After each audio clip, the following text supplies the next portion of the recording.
Part 2 begins where legend meets reality. Because as much as the Highway of Tears is cloaked in myth and whispers, the disappearances are tragically real. Some say spirits walk this road, bound by sorrow. Others believe predators lurked here, using the silence to their advantage. Either way, one truth endures. The highway does not give up its mysteries easily. And those who vanished here remain forever tied to its shadow. Predators needed no elaborate plan. Only a car, an opportunity, and a certainty that no one was watching. For some, the highway became their hunting territory, a place where they knew they could act without consequence. Even today, the shadow of these predators lingers. Families warn their daughters never to walk the highway. Elders speak of the danger that still stalks the road. Because not every killer has been caught, and not every crime has been solved. The Highway of Tears remains a place where danger is more than a memory, it is a presence. Some investigators believe the disappearances are linked. One or two serial killers responsible for many cases. Others believe the truth is more terrifying, that the Highway of Tears became a magnet for predators of every kind, each leaving their own trail of silence. And then there are darker theories, whispers of organized rings, human trafficking, or police corruption that protected killers. The deeper we search, the more the shadows multiply. But predators alone do not explain the Highway of Tears, because predators thrive only when systems fail. And in this story, the greatest predator may not be a single man, but a pattern of neglect, silence, and failure that allowed women to vanish without answers. In the next chapter, we confront that failure and ask why the justice system turned away for so long. Predators may have hunted along Highway 16, but predators thrive only when systems fail. And in this story, failure came not only from the shadows, but from those sworn to protect. This is the story of silence in uniform, a silence that cost lives. In the early 1970s, when the first young Indigenous women vanished, families went to the Royal Canadian Mounted Police, the RCMP. They reported their daughters missing. They begged for help, but too often the response was dismissive. Police suggested the women had run away or were simply partying in the city. Some families were told to wait a few days before filing a report. Those days often became the difference between finding a body or finding nothing at all. As the years passed, disappearances mounted. Yet the RCMP refused to connect the cases. Each vanished woman was treated as an isolated incident, even as families insisted there was a pattern. The term Highway of Tears was already being whispered by locals long before police admitted the possibility of serial predators. This refusal to see the bigger picture allowed killers to move freely, shielded by indifference. For Indigenous families, the failures felt personal. They believed, and still believe, that racism played a role. When white women disappeared in other parts of Canada, media attention was immediate, and police launched massive searches. But when Indigenous women vanished on Highway 16, silence followed. It was as though their lives mattered less in the eyes of those with power. Over the decades, leads were lost. Evidence was mishandled. Witnesses were ignored. Some cases were reopened years later. But by then, time had already buried the truth. For families, this negligence was as painful as the disappearances themselves. To lose a loved one is one kind of grief. To know their case was never truly investigated is another. It took pressure from families, journalists, and activists to force the RCMP to finally acknowledge what many had known all along, that something sinister was happening along Highway 16. Reports were written. Task forces were created. But for many families, it was too little, too late. The trust had already been broken. For every case that went cold, there was a family left in limbo. Mothers who never slept through the night. Fathers who searched the forest themselves. Sisters who grew up without answers. The Highway of Tears is not just a failure of safety. It is a failure of justice. A failure that left wounds deeper than the forests and longer than the road itself. But silence can only last so long. And eventually, cracks began to appear. Journalists started asking questions. Activists demanded accountability. Families refused to be silenced. In the next chapter, we follow the outsiders who refused to let the highway of tears remain hidden, and how their voices brought this tragedy to the world's attention. For decades, the highway of tears lingered in silence. The disappearances were whispered about in small towns, spoken of in broken voices at kitchen tables, carried like ghosts in the forests. But the silence was broken, not by the police, not by the government, but by outsiders who refused to look away. Journalists, documentarians, and independent investigators began to ask the questions no one else dared. And once the story reached the light, the world could never see the highway the same way again. The first journalists to cover the disappearances faced resistance. Editors were skeptical. Authorities downplayed the story. But as more women vanished, a pattern became impossible to ignore. Local reporters began piecing cases together, showing what police refused to admit, that the highway was becoming a corridor of loss. By the 2000s, filmmakers and investigative journalists brought the story to wider audiences. The 2006 documentary Highway of Tears gave voice to the families, showing their pain and resilience on screen. International outlets picked up the story, and suddenly, what had once been a local tragedy became a national, even global question. Why were so many women disappearing along one road in Canada, and why was nothing being done? For grieving families, these journalists became allies. Finally, someone was listening. Finally, their daughters' names were being spoken beyond the walls of their homes. The media amplified their voices. The world began to learn the names: Ramona, Ayla, Tamara, Nicole. Each article, each broadcast, made it harder for the authorities to ignore the truth. Journalists did what the RCMP had failed to do: connect the dots. They laid cases side by side. They mapped disappearances along Highway 16. They interviewed truck drivers, locals, and survivors. And a chilling pattern emerged, one that made it undeniable that the Highway of Tears was not coincidence. It was a hunting ground, but exposing the truth came with a price. Some journalists were threatened. Others were accused of sensationalism. Families sometimes felt re-traumatized by the retelling of their grief. And yet, without these stories, the highway might still be cloaked in silence. Sometimes the cost of truth is heavy, but the cost of silence is far greater. As the story reached international airwaves, the Highway of Tears entered the global memory. It was no longer just a Canadian tragedy. It was a symbol of systemic injustice, a question mark carved into the wilderness of British Columbia, a wound the world could now see. And for the first time in decades, the silence was truly broken. But media attention alone cannot bring back the missing. It cannot solve the mysteries that still lie hidden in the forests, the rivers, and the shadows of the highway. In the next chapter, we turn to the survivors, those who escaped the predators of the highway, and whose voices reveal just how close the darkness truly was. For every woman who vanished on the Highway of Tears, there are others who survived. Their stories, often hidden in shame or fear, reveal what lies beneath the silence. These are voices from the shadows, women who walked away from the same darkness that swallowed so many others. One survivor, whose name we withhold for safety, recalled a night when she accepted a ride from a stranger along Highway 16. At first, he seemed kind. He offered warmth, conversation, a smile. But as the miles passed, his demeanor shifted. His questions grew darker, his eyes colder. She noticed the doors were locked. The road ahead stretched endlessly, and she realized she might not make it home. With courage born of instinct, she waited for the car to slow, then threw herself onto the gravel shoulder, running into the dark. Bruised, cut, terrified but alive. The truck stop encounter, another woman described being lured at a truck stop by promises of a safe ride.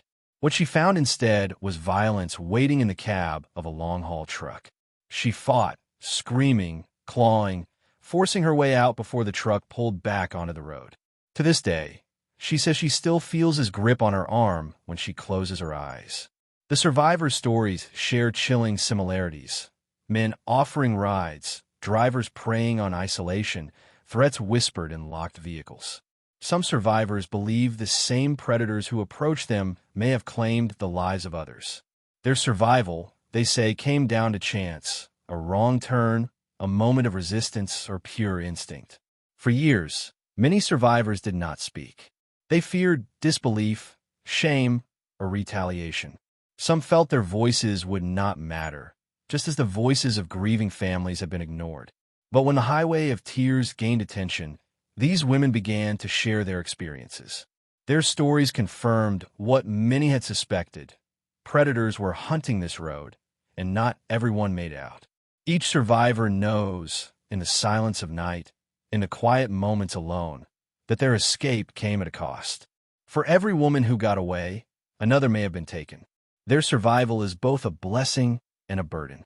These testimonies serve as a warning. The highway is not just haunted by the past.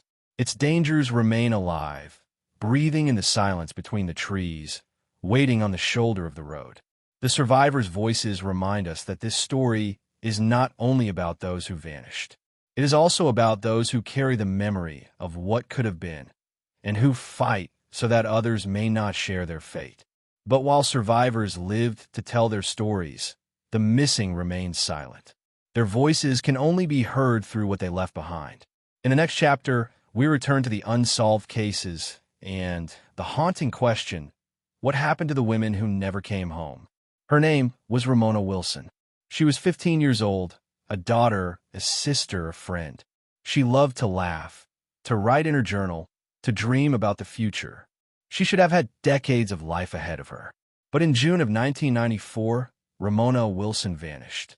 And what followed was a mystery that continues to echo along the highway of tears. On June 11th, 1994, Ramona told her mother she was going to meet friends. She never came home. For days, her family searched, clinging to hope.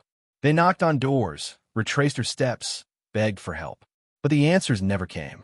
Ramona was reported missing, but like so many others, her case did not spark urgency from authorities. She was labeled a runaway.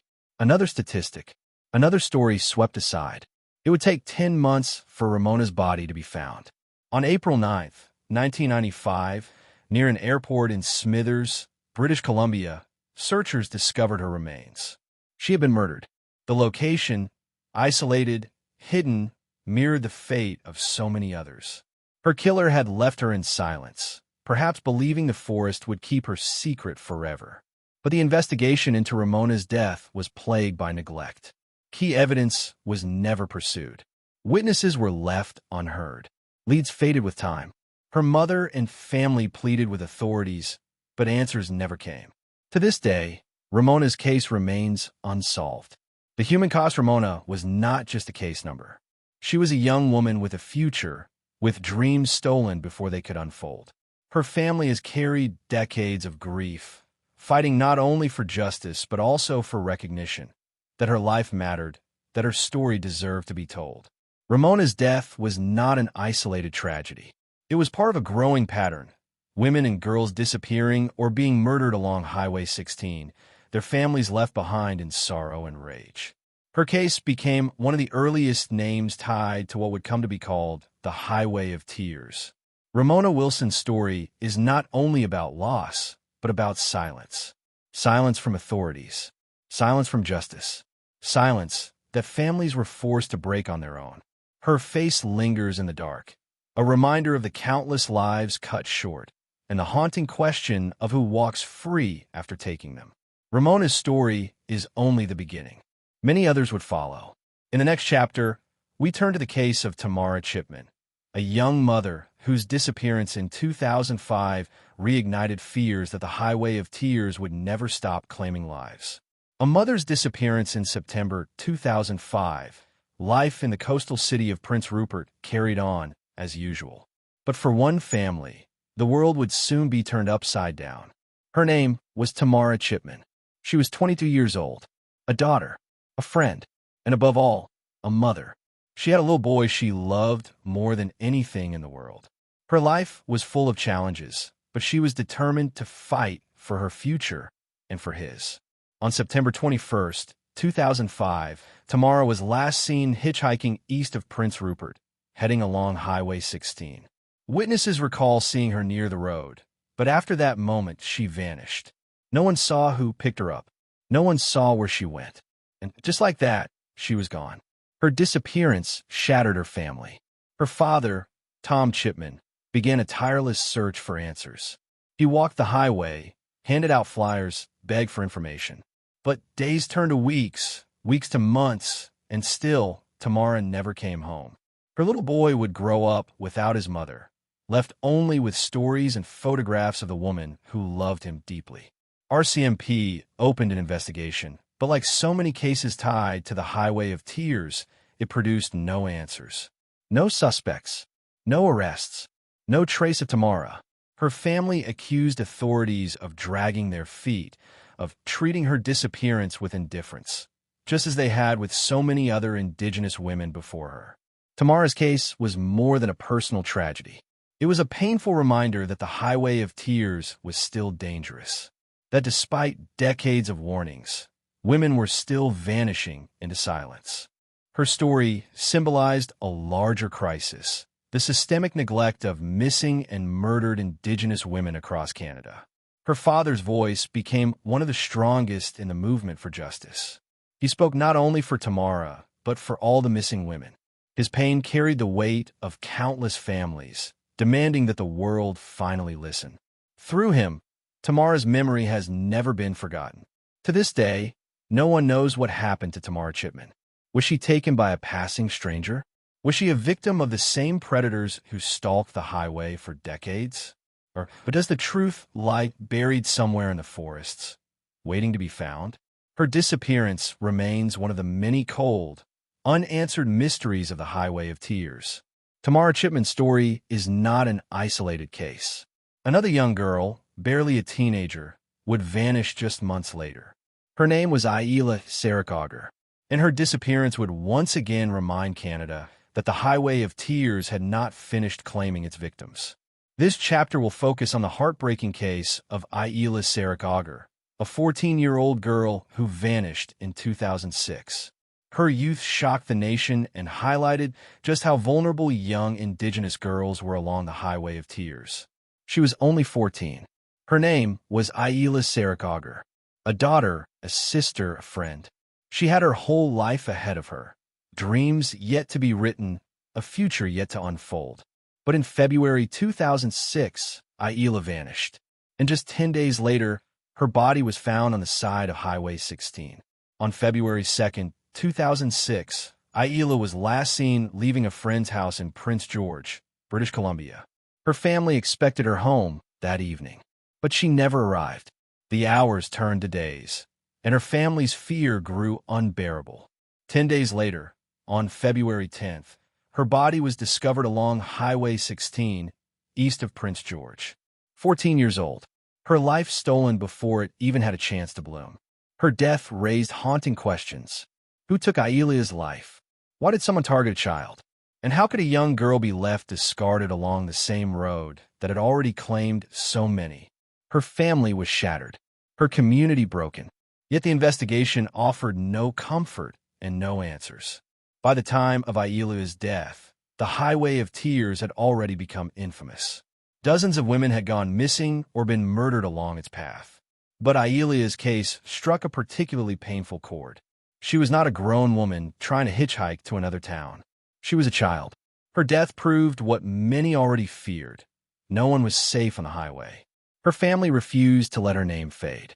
They demanded answers from authorities, demanded change, demanded protection for young Indigenous girls who were most at risk. But like so many others, their cries were met with silence. To this day, her murder remains unsolved. Aila Sarikauger was not the first to vanish, and tragically, she would not be the last. Her case became a symbol of the urgency, the desperation, the horror of the Highway of Tears. A child lost to violence and a justice system that could not, or would not, find the truth. The case of Aila Sarikauger exposed the depths of the crisis along Highway 16, but she was one among many. In the next chapter, we will look at multiple unsolved cases together, stories that remain cold, their questions unanswered, their families still waiting for justice. This chapter groups together multiple unsolved cases to show the overwhelming scope of the Highway of Tears. Instead of focusing on one victim, we highlight several women whose stories remain unanswered, weaving their disappearances together as part of the larger tapestry of mystery and injustice. This structure contrasts the intimacy of previous single-case episodes with the chilling enormity of the crisis. Each name tells a story. Each face carries a life cut short. For some, we know fragments of the truth. For others, only silence remains. But together, these women remind us of the scale of a tragedy that still lingers along Highway 16. These are the cold shadows of the Highway of Tears. The vanishing of Nicole Hoare in 2002. Nicole Hoare, a 25-year-old tree planter from Alberta, vanished while hitchhiking near Prince George.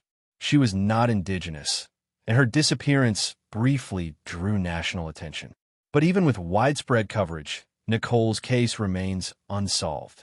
Her fate still unknown. Her family still waiting. 8 years earlier, in 1990, 16-year-old Delphine Nicol disappeared after leaving a friend's house in Smithers.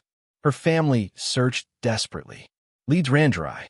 No body was ever found. Delphine's case became one of the earliest tied to the Highway of Tears and one of the most haunting mysteries of all. The silence around Lana Derrick in 1995. 19-year-old Lana Derrick was last seen hitchhiking near Terrace, British Columbia. Like so many others, her case grew cold quickly. No arrests, no closure. Her family's grief became another quiet chapter in the long book of unanswered questions. The thread that connects them all different ages, different years, different towns, but all tied together by one road, one silence, and one question. Who is responsible for the disappearances and deaths that haunt the Highway of Tears? The weight of cold cases for families. A cold case is not just an unanswered question.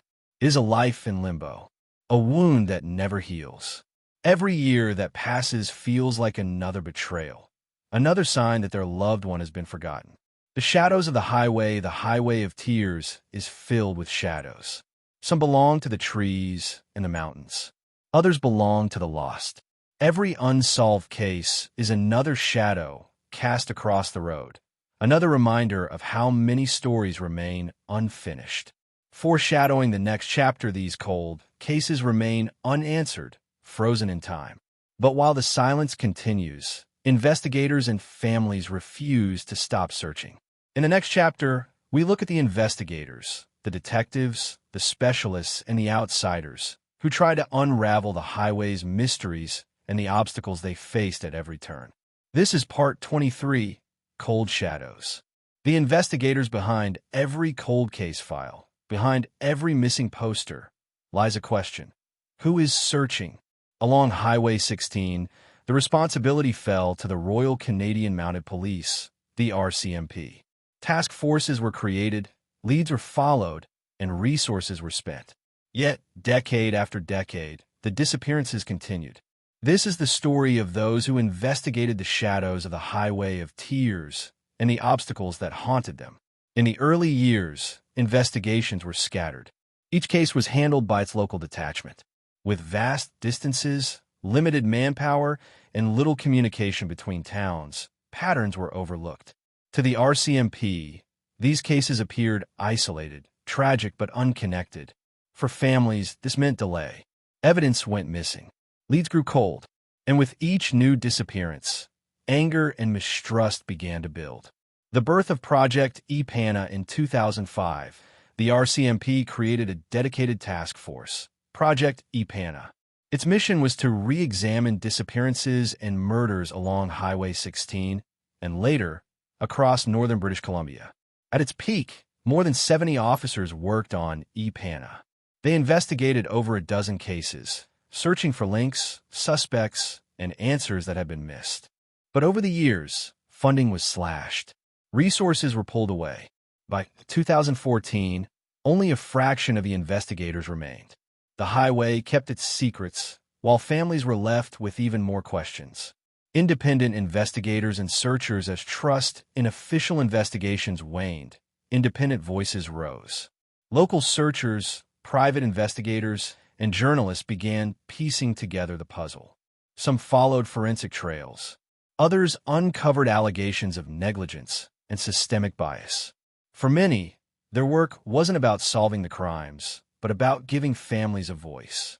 The obstacles they faced, investigators, both official and independent, faced a wall of obstacles. A lack of communication between jurisdictions. A history of systemic discrimination against indigenous victims. Limited funding and shifting political priorities. The result was devastating. Despite decades of effort, only a handful of cases saw breakthroughs. The majority remain unsolved to this day. A struggle between light and darkness, the Highway of Tears has become more than a crime scene. It is a battlefield between silence and truth. Investigators, whether in uniform or as ordinary citizens, have tried to shine light into its shadows. But with every step forward, the darkness of unanswered questions seems to grow deeper. Foreshadowing the next chapter, if investigators struggled, if police failed, then what does this say about the system itself? In the next chapter, we turn to the families. The mothers, the fathers, the sisters, and the brothers who refuse to remain silent. Because without their voices, the Highway of Tears might have been forgotten altogether. Behind every missing woman, there is a family that never stops waiting. On the Highway of Tears, mothers and fathers drive the same road where their daughters vanished, hoping for a clue. Sisters and brothers speak their names into microphones, refusing to let the silence swallow them. These families have carried the weight of grief, the burden of injustice, and the fight for truth. Mothers on the front line. For many, the fight began with mothers. Mothers who stood in the rain, holding vigils by the roadside. Mothers who organized marches when no one else would. Mothers who demanded answers from police officers, even when their voices shook with grief. Their message was simple, yet powerful. Our daughters matter, and we will not be silent. Vigils and memorials across northern British Columbia, vigils became sacred ground. Every candle lit, every prayer whispered, every drumbeat carried a name. These gatherings were more than memorials.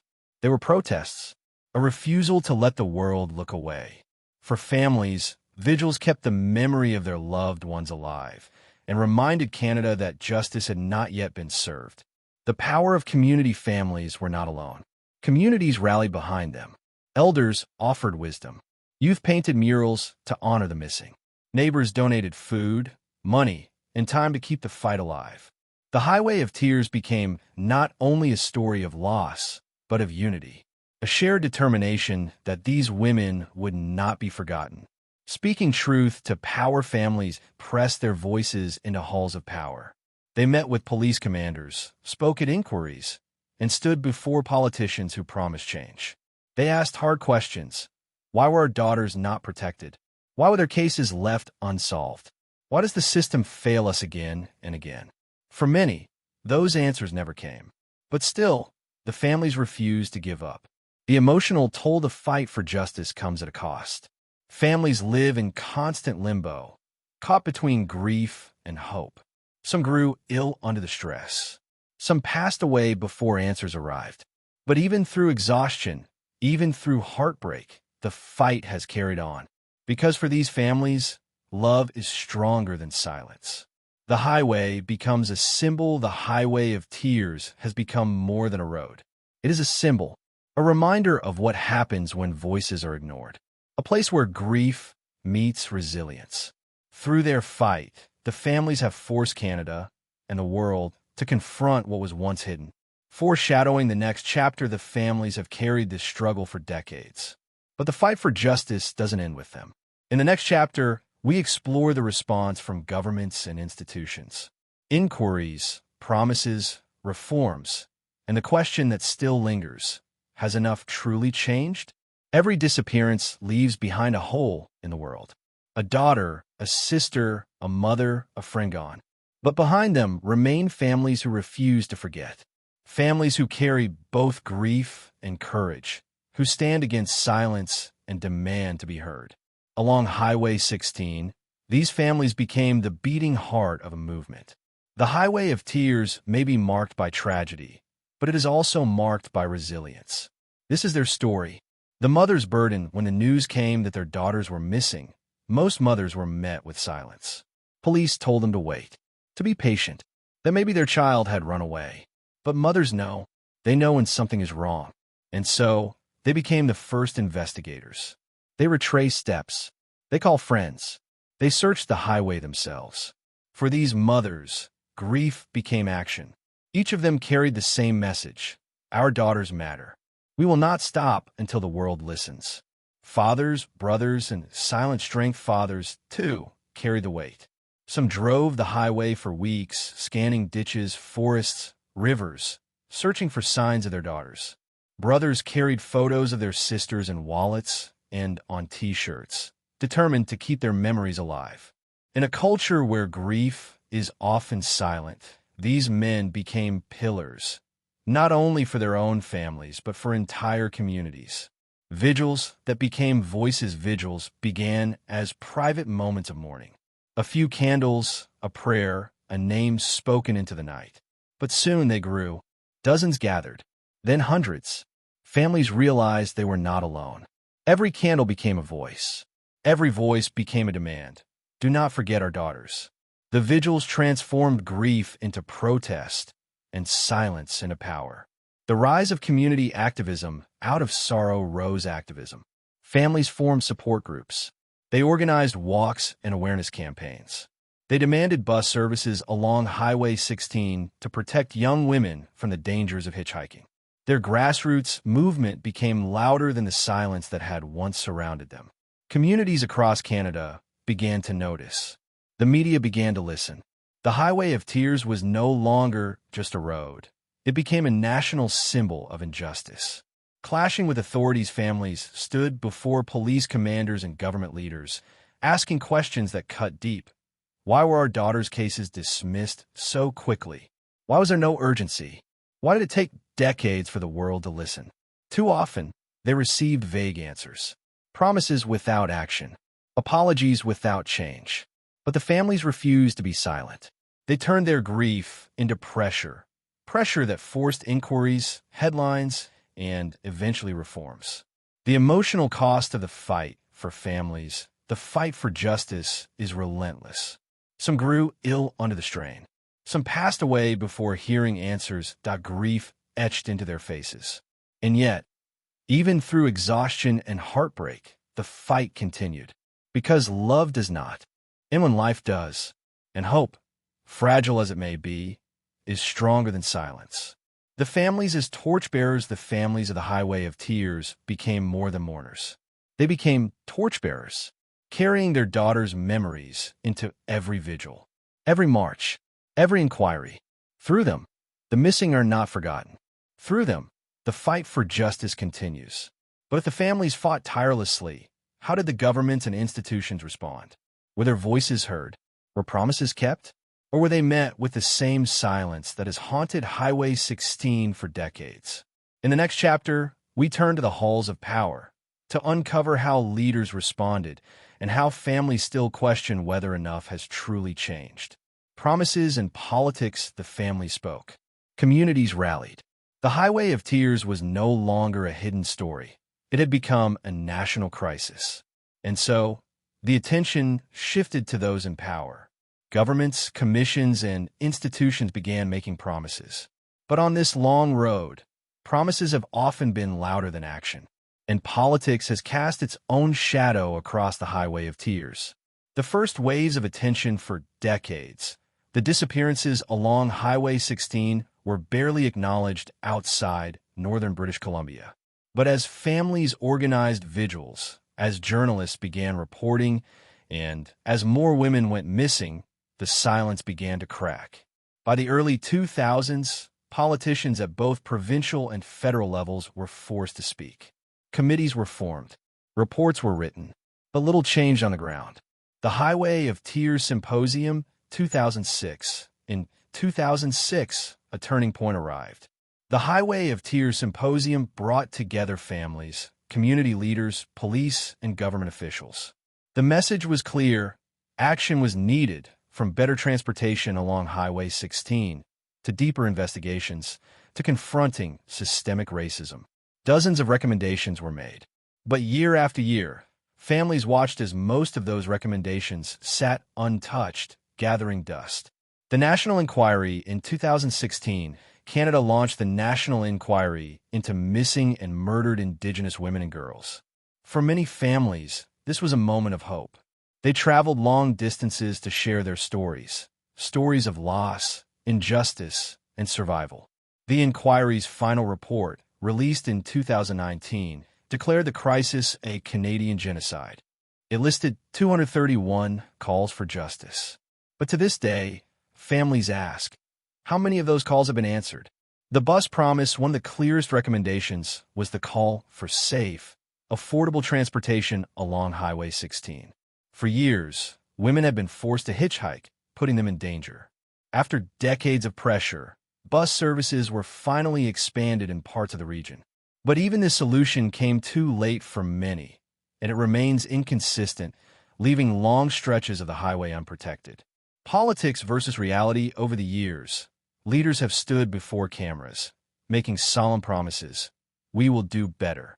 We will listen. We will deliver justice. But for families, justice is not measured in speeches. It is measured in cases solved, in women protected, in lives saved. And in that measure, the promises of politics have often fallen short. The lingering silence, the highway of tears, has been studied, debated, and written about in countless reports. But reports cannot hug a grieving mother. They cannot bring home a missing sister. For families, the question remains, will governments ever move beyond words to real, lasting action? The politics tell one story. The families tell another. But there is a third story, the whispers, the fears, and the legends that cling to Highway 16 when the sun goes down. Because for some, the Highway of Tears is not only haunted by injustice, it is haunted by something far darker. The Highway of Tears is haunted, not only by tragedy, but by whispers. When the sun falls and the forest swallows the light, a different kind of silence descends. A silence heavy with mystery, with fear, with shadows that seem to move just out of sight. Some believe these are only stories. Others swear they've felt it themselves. Drivers who've crossed Highway 16 after midnight often describe the same sensation. A prickling on the back of the neck, the feeling that something is watching from the forest. Eyes in the dark, shapes between the trees. Silence so deep it feels alive. Is it only fear or something else? Ghost stories of the missing. Some say the missing women never truly left the highway. There are stories of hitchhikers seen by truckers, only to vanish when they pull over. Women in white appearing on the roadside, their faces blurred by shadows. These tales may be legend, but they echo a painful truth. Too many women vanished here, their presence lingering like ghosts. The forest silence. The forests along Highway 16 are vast, stretching for miles, swallowing sound. For searchers, these woods became a nightmare. The deeper they went, the heavier the silence became. Hunters, loggers, and travelers have all shared stories of strange noises, sudden cold winds, or shadows that disappear as soon as you look. Perhaps it is only the wilderness, or perhaps the wilderness keeps its own secrets. The legends of Indigenous elders for Indigenous communities, the Highway of Tears, carries a deeper resonance. Elders speak of spirits that roam the land, protectors, tricksters, and mourners. Some say the road itself has become cursed, soaked with the grief of those taken too soon. In these traditions, the highway is more than asphalt. It is alive, bearing witness to every life lost and every silence that followed. True crime or something more? Skeptics dismiss these whispers as superstition, a mix of fear, trauma, and imagination. But even they admit, the Highway of Tears has a presence. It is not only a crime scene. It is a place where grief and mystery collide.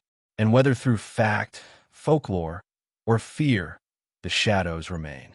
The whispers of the highway are chilling, but the truth may be darker still. Because beyond the legends lie men of flesh and blood, predators who use this lonely road to hunt. In the next chapter, we confront the suspects, the serial killers, and the terrifying possibility that more than one predator stalked Highway 16. Predators in the mist behind the whispers and ghost stories of the Highway of Tears lies a truth far more terrifying. The disappearances were not just accidents of fate. They were not all the work of shadows. There were predators here, flesh and blood hunters who stalked the lonely road. Some names we know, others remain hidden in the mist. The serial killer connection over the years, investigators began to wonder, was the Highway of Tears the hunting ground for a single serial killer, or many? Profiles emerged.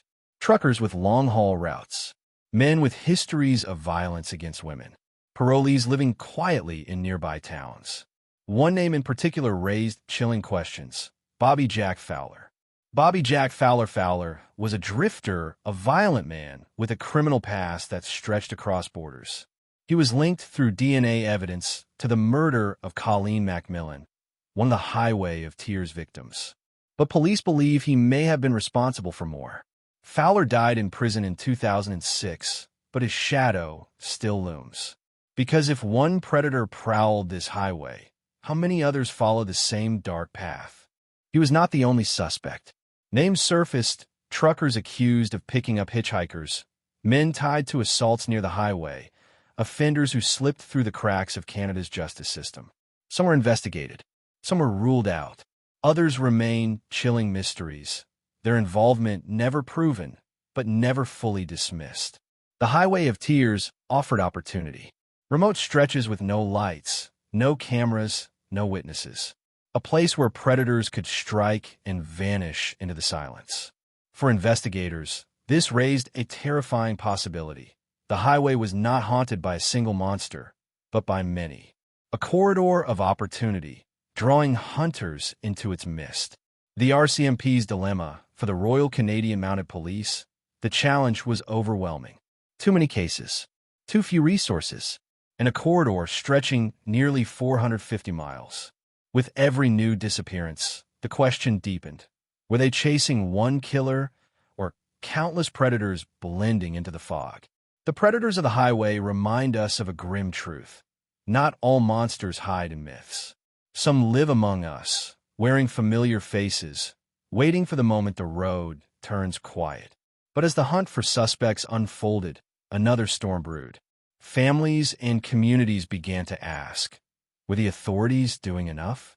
And what if, in their silence, the predators kept hunting?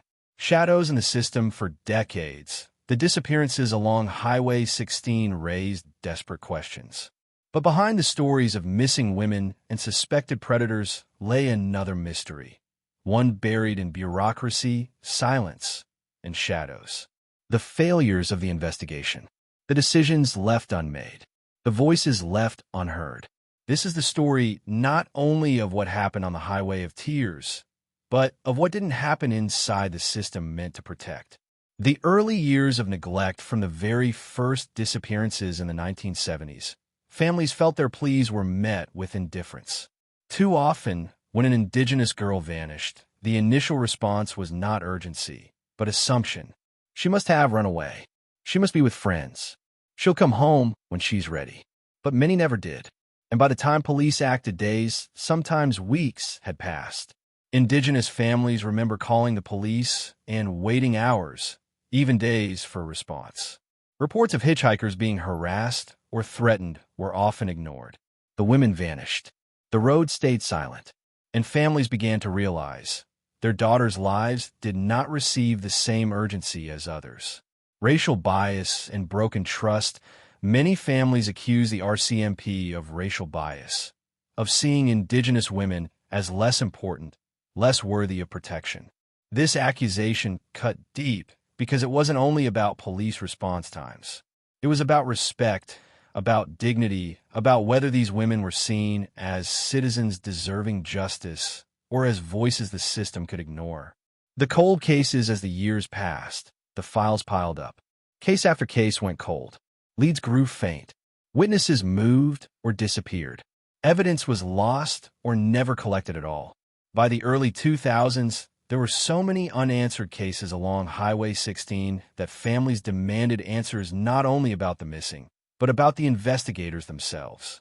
Operation EPANA in 2005, the RCMP launched Operation EPANA, a task force dedicated to investigating the disappearances and murders along the Highway of Tears. At its peak, it had dozens of officers and millions of dollars in funding. Families hoped this was finally the turning point. But as the years wore on, frustrations mounted. The task force's scope shifted and narrowed. Its funding was slashed. And while EPANA brought one major breakthrough, linking Bobby Jack Fowler to Colleen Macmillan, it left more questions than answers. Families demand accountability for the families. It wasn't enough. They demanded accountability. Why did it take decades for these cases to be treated with seriousness? Why were resources so slow to arrive?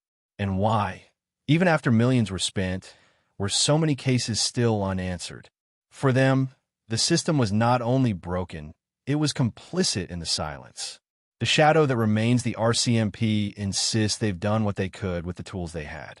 But for families, trust has been fractured.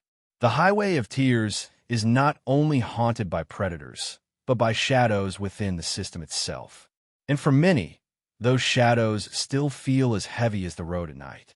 If institutions failed, families refused to. Mothers, sisters, and daughters became the investigators, the activists, the voices for the silenced. In the next chapter, we follow the fight of the families, their grief, their anger, and their courage to demand justice when the system would not give it. The Highway of Tears is a road soaked in silence, sorrow, and unanswered questions. But through decades of grief, one truth has remained. The families have never stopped searching, never stopped fighting, never stopped demanding to be heard. And because of them, the voices of the women who vanished have not faded into the night. The mothers who led the way, many of the first advocates were mothers. Women who turned their grief into determination. They organized vigils along the highway. They marched into RCMP stations. They spoke at town halls and schools, refusing to let the world forget their daughters. For them, every candle lit was more than a memorial. It was a demand, justice. The sisters and daughters who continue to fight the fight did not end with the mothers. Sisters, daughters, nieces, and cousins took up the cause, transforming grief into activism. They pressed for government inquiries. They formed community patrols. They built networks of support for Indigenous women across Canada. Their message was clear. The world cannot ignore the Highway of Tears. The national awakening, after years of activism, the voices of the families reached the national stage. In 2016, Canada launched the National Inquiry into Missing and Murdered Indigenous Women and Girls. The final report, released in 2019, described the crisis as a genocide. It demanded sweeping changes in policing, policy, and society itself. For many families, it was validation. For others, it was only the beginning. The legacy of the Highway of Tears, is more than a stretch of asphalt. It is a scar on the land, on families, and on a nation. But it is also a symbol of resilience. Because through all the darkness, the families kept the light alive. They refused to let their daughters be forgotten.